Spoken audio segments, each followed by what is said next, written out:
Minecraft Studios here. Today I'm going to be doing a review of the Nintendo Labo VR starter set thing with the blaster.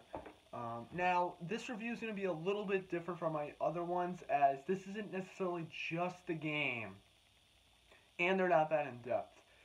So, I'm going to be kind of splitting it up between the creations and then the games. So anyways, let's get started. This right here is the boxing for the Nintendo Labo VR starter set. What the hell is that doing there? I don't know. But anyways, this one is the starter set, so this does not include everything like the elephant in the camera or the other stuff. This is specifically just the starter set. So you get the goggles, the pinwheel, a Joy-Con holder, a screen protector thing, system protector thing, and then the blaster. So let's go and get those out and start off with the most appropriate one, the VR goggles. Here they are right here. I actually have my Nintendo Switch charging right now, so I won't be able to show that really at all. This is basically the basic goggles. You can look into those lenses and it produces look all around, and there's the VR. I mean, these are essentially the most basic ones, and you have another piece right here that essentially is a safety thing, because in this hole, this is where your Nintendo Switch goes, and you kind of put it in there, and if the Joy-Cons are not attached to it, you can put the safety net, I guess, I don't know what it's called, on top of it, so that way your Switch won't fall out when getting too crazy with it.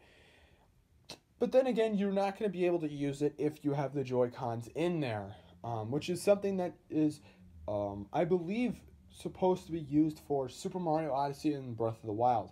And again, we'll get to that later. These are pretty easy to make. They usually take around 30 to 60 minutes is what it says in the actual thing itself. But yeah, not really a lot to say on it. It's much more easy than some of them. Then we also have a Joy-Con holder. That was unnecessary. And then we have this screen thing right here. Then we have, okay, now we're getting to the actual meat. A pinwheel. Oh, excuse me, a pinwheel. Yeah, I'm going to be honest, this is probably my least favorite thing.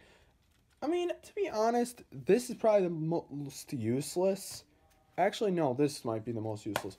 But I don't know, this one just doesn't feel right. So essentially, this one pops on to the back of this safety net thing through here. It shows you in the video how it works. And there it is. And then, like, you kind of look through there, and while you're at it, you can, like, blow out of there as well. It's personally my least favorite, in my opinion. I just don't know. I mean, it's not that hard to put together. It usually takes around, like, 20 minutes or so to put it together. Nothing really that bad. But yeah, but now let's get to the big one itself. This big bazooka blaster. I don't even think it's going to show up in the shot enough. This thing is huge. This is definitely the longest taken one. I actually finished it today, but it took me, I believe, around 3 hours. And I had to finish it in 2 sittings. This one is very complex. There's a lot of things about it. You have a lot of stuff you have to do. And essentially, it works by pulling this thing back. I'll try and get it better. Like that. And then you press this button. It actually, like, it does a little gun sound, I guess you could say. And the way you use the VR with this thing is, I'm going to take this off. This essentially is to allow you to put in the VR goggles. Okay, it's showing up in the shot. Good. Oh my god. Stick on.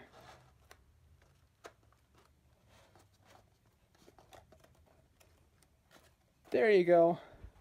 Now it's VR compatible.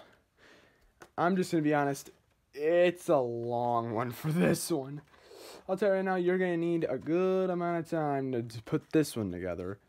However, though, it is fun to put them together, though. And that's one of the beauties about the Nintendo Labo, is that you can put stuff together, and it's really not that bad. None of it I found to be really hard. I mean, the only one I would say that just was annoying was the blaster, but that's only because it took so long to finally put it together. But it's like, it's so cool. I really, really, really like it. And it's just a lot of fun to put it together. And thanks, now you might be wondering, how do you know how to put it together? There isn't an instruction manual that comes with the book. I mean, instruction booklet that comes with the thing. Well, you do get, well, it's not really an instructional thing, but you do get a cartridge, the Nintendo Labo like cartridge thing that you put in your Switch. It actually allows you to show like the pieces being made, and it's so cool because it basically tells you how to put stuff together, and it even shows you like way more detail. It could show you like putting on the lenses, and you can and it shows you like these really accurate models of the cardboard. And so essentially it's very easy to put together. Using the make thing, it's a lot more fun than just looking out of a booklet. However, the making is not the only part of this, because there's also the games. Because keep in mind, this is virtual reality. Let's hope Nintendo didn't screw this up like they did with the Virtual Boy, huh? Well, let's take a look. Alrighty, let's get to the games. Now, you can only unlock the games once you have finished up making the Toy-Con, they call them. So how are the games?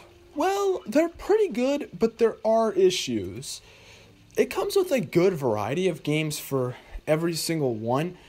However, I've got to just say right now, they're pretty basic. Like, some of them are just dragging stuff around and very, very basic.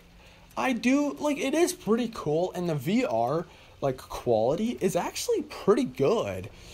But there's just not a lot to the games. There's not really a whole lot. No lightsaber minigame or anything like that, where you hit the notes. It's just dragging things around. I don't know. It's only okay. And then there's the added thing that there is no head strap for the goggles, which personally is just the biggest frustration. Basically, it's the Virtual Boy 2.0. Okay, it's not that bad. But why is there not a head strap? I don't know. There is a spot that they could have put a head strap, but Nintendo just got a little bit too lazy. So essentially, you have to use your arms. I mean, if one of them at the very least to hold it and look around. And I gotta just say right now, the VR quality might be good, but man, is it just a pain for your arms. You'll have to constantly take breaks and just put it back down. It's not good. If you know a way of getting a head strap like tape, I don't know if that's the best idea, but if you need to, tape, or some other way, good for you. But not everyone has a head strap that can be modded, and I don't have a head strap that can be modded, making my arms very tired, which is probably the biggest flaw I have with it. However, that's just one flaw when there's a lot more to talk about, as it's not just the goggle games. There's also the pinwheel, as I mentioned before, which is pretty basic when we get down to it. It just really has you blow into it to shoot out balls and stuff like that. It's not really that interesting. But then we get to the blaster, which is actually really cool. Unfortunately, I haven't had a good amount of time to play with it, as I've only got to play around with it for around 7-ish minutes, but I've got to just say right now, the blaster game is a lot of fun. You basically go around, one of them has you going around this town, and you have to destroy these alien looking things. And it's very similar to that of a arcade shooter. It's so cool. And it's also in VR as well. It's so good. I love it a lot. I haven't gotten to play a lot of it, but still, it is. Yeah, the time I had was just awesome. There isn't really a whole lot else to talk about other than my final thoughts. What do I personally think of the Nintendo Labo?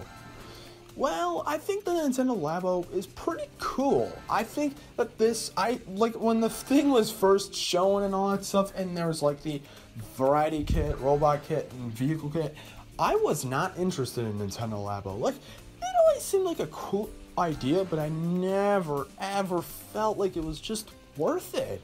I just felt, and I've heard so many people say that there just isn't much use for them after the first time.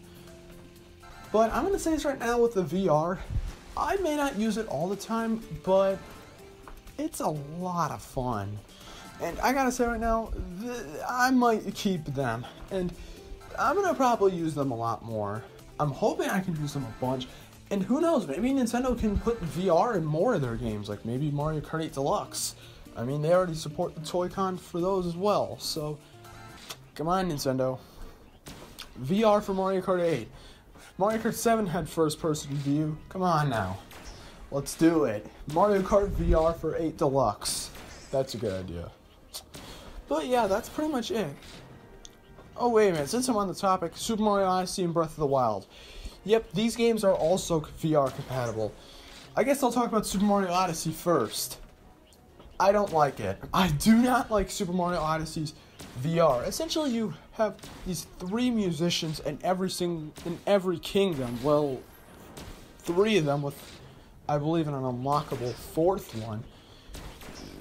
Not a lot. And you have 3 instruments that you have to get by completing various puzzles and then bringing the instrument to the correct musician. This would be cool, but I do not like it. Essentially, you're fixed at a certain camera angle in the kingdom. It's not like Breath of the Wild, which we'll get to later. You're basically stuck in one spot to look around. But I gotta just say right now, it is not fun. In fact, it's headache-inducing, especially with the fact that your arms are tired. I do not like Super Mario Odyssey's VR. But then we get to Breath of the Wild's VR, which is pretty much used throughout the whole game, not another game mode within it. With Super Breath of the Wild, essentially the VR is basically built into the game. Now it's not VR like Skyrim VR, but it's not too bad. Essentially, you can move the camera essentially by looking around. And it always looks around Link as well, so it's not too bad. I would personally say that Breath of the Wild definitely does a better job, but you definitely have to get used to it. It's definitely one of those things where you have to get used to it. But regardless, it is so cool. And I would highly recommend this VR kit to anybody. I mean, honestly speaking, I don't know if you want to get the starter set versus the actual full set. But I feel like if you're like me, who is a little bit unsure and maybe doesn't feel like they may use it a bunch, but still wants to give it a go, get the starter set. I think you will still have a lot of fun. I usually don't rate cardboard like this, but on my scale of 0 to 10, I give this a solid 8 out of 10. Thanks for watching, and I'll see you guys next time.